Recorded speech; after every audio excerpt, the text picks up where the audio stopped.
बहुत पहले समय के एक कहानी है।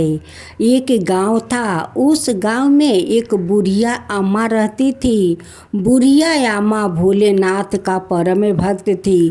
वो 7 साल का उम्र से भोलेनाथ का मंदिर में जाकर वो बहुत श्रद्धा पूर्वक वो पूजा पाठ करती थी। बुढ़िया अम्मा का उम्र 80 बरस का हो चुका था। बुढ़िया अम्मा का सारा शरीर का चमड़ा झूल चुका था। फिर भी बुढ़िया अम्मा इतना रास्ता हटती थी, इतना कि उतना जुआन आदमी लोग नहीं हट सकते थे। उनकी चाला फिरा देखकर सारे गांव वालों आश्चर्य हो जाते थे कि हम लोग इतना हटे घटे होकर इतना जोर नहीं चल सकते हैं जितना तेज ये बुढ़िया अम्मा चलती है। बुढ़िया अम्मा का शरीर में तो भगवान भोलेनाथ शक्ति देते थे, उसी कारण तो बुढ़िया अम्मा इतना तेज चलती थी। बुढ़िया अम्मा का अपना परिवार था, लेकिन अपना परिवार बुढ़िया अम्मा के पास नहीं था। वो लोग परदेश रहते थे। अब बुढ़िया अम्मा अकेली अपना यहाँ घर पर रहती थी। बुढ़िया अम्मा सुबह भोलेनाथ के मंदिर जाती थी। भोलेनाथ के कितना सुंदर श्रृंगार करती थी, उनकी पूजा पाठ करती थी, आरती करती थी, उनकी 108 बार जप करती थी। उनकी पूजा करने में कम से कम भोलेनाथ का मंदिर में 2 घंटा लग जाता था। एक दिन बुढ़िया अम्मा भोलेनाथ का मंदिर से पूजा करके आती है। वो कुछ भोजन नहीं करती है। वो थोड़ी थकी थकी लग रही थी। वो जाकर सो जाती है।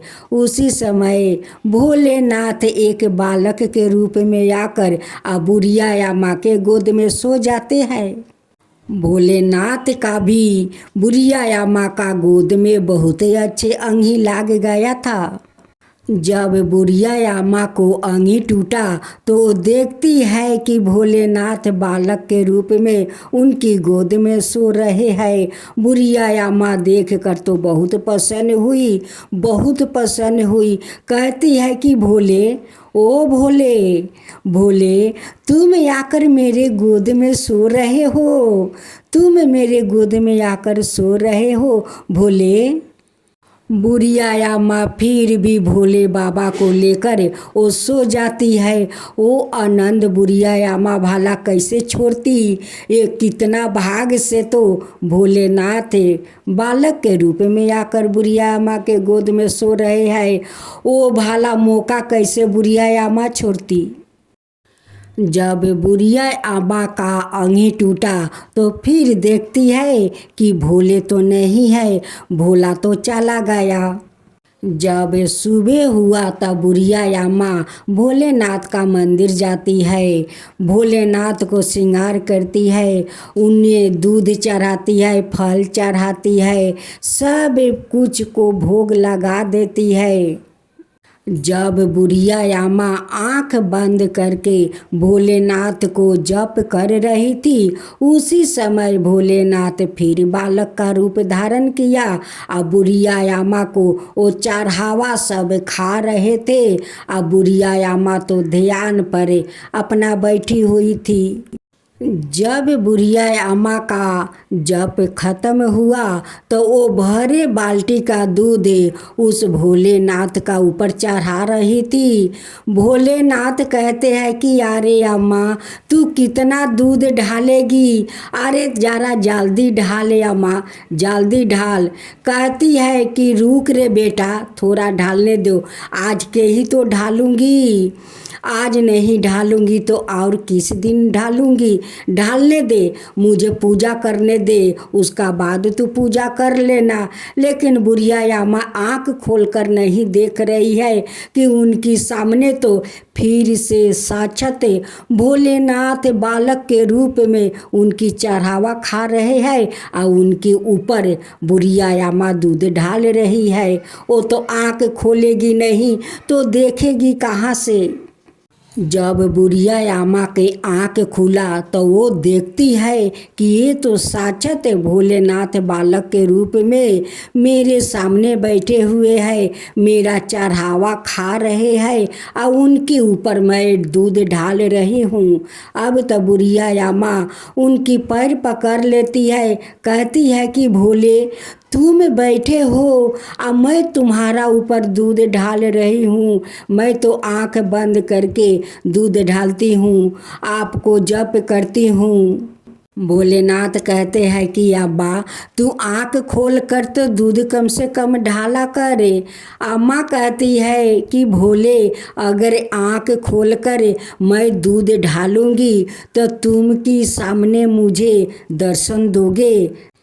नहीं दोगे, इसलिए तो मैं आँख बंद करके दूध ढालती हूँ, आपका जप भी करती हूँ। आज आप साक्षात मुझे दर्शन दिया। एक दिन का आप मेरे गोद में जाकर सो गया तो मुझे कितना आनंद मिला भगवान, बहुत आनंद मिला। जितना आज आनंद मिलता है उतना ही आनंद उस दिन मिला था जिस दिन आप मेरे गोद में सो रहे थे। भोलेनाथ कहते हैं कि अम्बा आपका अंदर तो मैं हमेशा विराजमान रहता हूँ, इसलिए तो आप आज तक देखिए अपना वैस देख लीजिए, उसलिए आप आज तक मेरे सेवा कर रही है अम्मा। आपका अंदर मैं विराजमान हूँ। जो हमारा श्रद्धा भक्ति से पूजा पाठ करता है, जप करता है, आरती करते हैं, उनके साथ मैं हमेशा रहती हूँ अम्मा।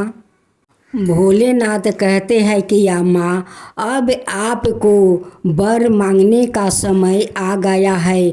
आज तू जो मांगेगी अम्मा वही तुझे मिलेगा। बुढ़िया आमा कहती है कि भगवान आपका शरण मुझे चाहिए, वो मिलेगा? भोलेनाथ कहते हैं कि हाँ अम्मा वो मिलेगा। तू मेरे बैकुंठ धाम चलेगी और मेरा ऐसे ही तू सेवा करेगी। तेरा जागा तो अम्मा मेरा बैकुंठ धाम में है, मेरे शरण में है अम्मा, तू मेरा शरण में रहेगी। भोलेनाथ बुढ़िया अम्मा को अपना विमान में बैठा कर आए अपना बैकुंठ धाम लेकर चले गए। आए अपना शरण में भोलेनाथ उस बुढ़िया अम्मा को राख लिया। हे भोलेनाथ, जैसे आप इस बुढ़िया अम्मा पर कृपा किया वैसा ही सब पर कृपा करना है भोलेनाथ। आज आप सुने एक गरीब आदमी का और भोलेनाथ की कथा। एक गांव था, उस गांव में एक मोहन नाम का आदमी रहा करता था। उस आदमी बहुत गरीब था, बहुत गरीब।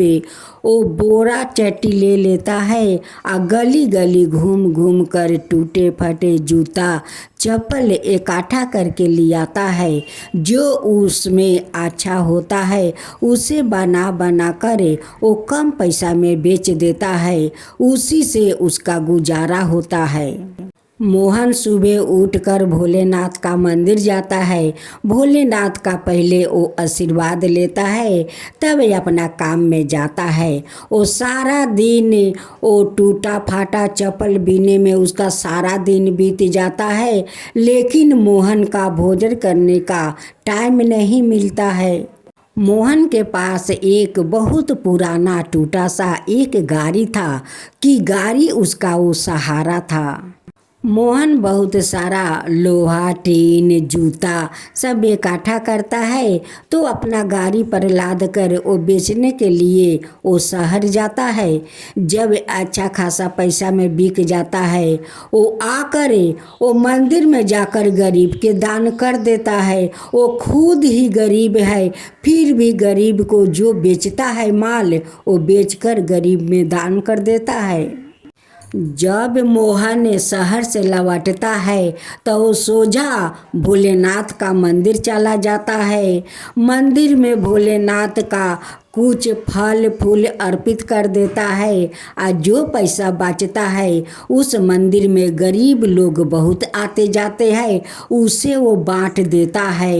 ये सब देख कर भोलेनाथ कहते हैं कि एक कबीरी तो खुद गरीब है, खुद तो भोजन नहीं करता है और वो सारे माल बेच कर गरीबी में दान कर देता है। मुझे फूल फल सब कुछ अर्पित कर देता है, लेकिन खुद तो भोजन नहीं करता है। एक दिन मोहन बहुत सारे भांगारी इकट्ठा करके आता है। उस दिन मोहन बहुत भूखे पियासा था। वो अपना जहाँ सब माल रखता है वहीं पर आकर बैठा था। उसे भूखे पियासे वो तड़प रहा था, लेकिन उसका हिम्मत नहीं होता है कि वो कुछ भोजन बनाकर खा सके। अब तो भोलेनाथ को, अपना भक्त को तकलीफ देखा नहीं जाता है। भोलेनाथ स्वयं आते हैं, आया कर वहाँ पर तो भोलेनाथ अपना चमत्कार दिखा देते हैं। वो जितना सारे लोहा लक्कर बोतल शीशी था वो सब सोना में बदल गया। भोलेनाथ कहते हैं कि मोहन, आज मैं बहुत प्रसन्न हूँ।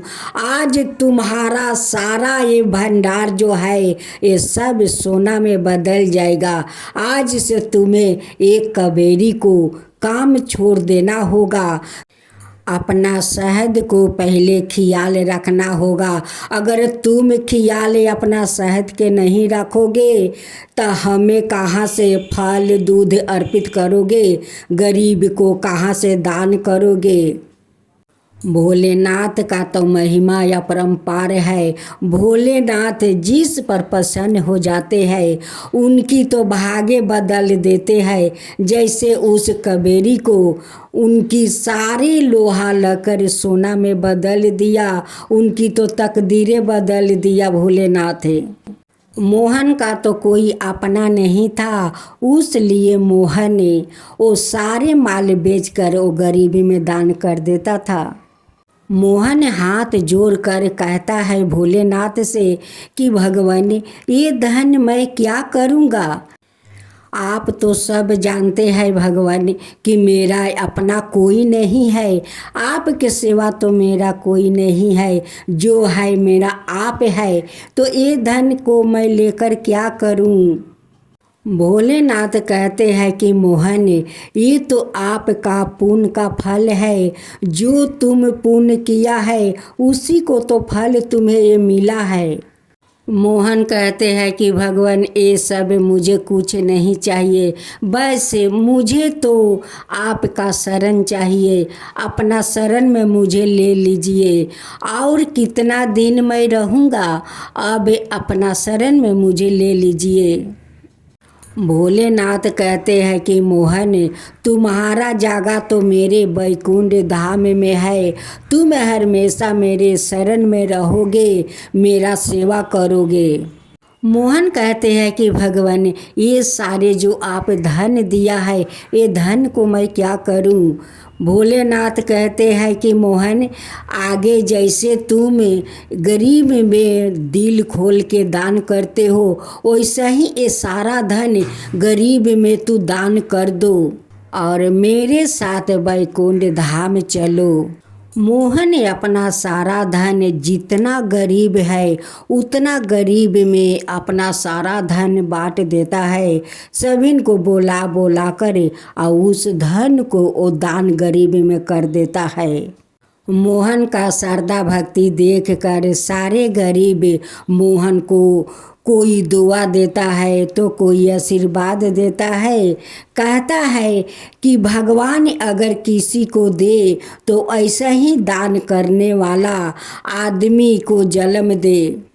आज ये बेचारा का कोई नहीं है, इस धन को क्या करे। ये बेचारा तो सारा धन गरीब में दान कर देता है। इन्हें तो पुण्य मिलेगा, भगवान के बैकुंठ में जाएगा तो भगवान इसी सोने के हीरे जवाहरात के ऊपर इसको रखेंगे। जिस दिन मोहन का सारा संपत्ति वो दान करा शेष हो गया, उस दिन स्वयं भगवान भोलेनाथ आए, अपना विमान पर लेकर वो वैकुंठ धाम चले गए। भगवान तो सभी को नहीं मिलते हैं, उसी को भगवान मिलते हैं जिसका मन साफा हो, गंगा जैसे पवित्र हो, उनकी मन में कोई कपट ना हो, वो मन खोल कर वो दान पुण्य करे, भगवान को सेवा करे, उन्हीं के पास तो भगवान आते हैं और अपना साथ वैकुंठ लेकर चले जाते हैं। ऐसा भाग्य किसका है? सभी को तो भाग नहीं ऐसा हो सकता है। जय शिवा ओमकारा, प्रभु हरे शिवा ओमकारा, ब्रह्मा विष्णु सदा शिव अर्धंगिनी धारा। ओम जय शिवा ओमकारा, एकानन चतुरानन पंचानन राजे, शिव पंचानन राजे, हंसासन गरुड़ासन विषवाहन साजे। ओम जय शिवा ओमकारा, दो भुज चार चतुर भुज दस भुज अति सोहे, तीनों रूप निरखता त्रिभुवन जन मोहे। ओम जय शिवा ओमकारा, अक्षर माला बने माला मंगली माला तारी, चंदन मृग मद सोहे बोले सुभिकारी। ओम जय शिवा ओमकारा, श्वेतांबर पीतांबर गंबर अंगे, सनकादिक बरे मादिकी भूतादिकी संगे। ओम जय शिवा ओमकारा, करके मध्यम कमंडल चक्र त्रिशूल धरता, जग करता जग भरता, जग पालन करता। ओम जय शिवा ओमकारा, ब्रह्मा विष्णु सदा शिव जानते अविवेका, प्राण बचर के मध्यम याहे तीनों एका। ओम जय शिवा ओमकारा, तिरगुण शिव जी के आरती जो कोई नर गावे, शिवा जो कोई नर गावे।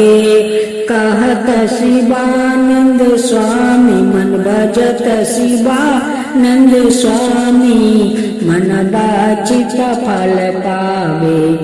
ओम जय शिवा ओमकारा, जय शिवा ओमकारा।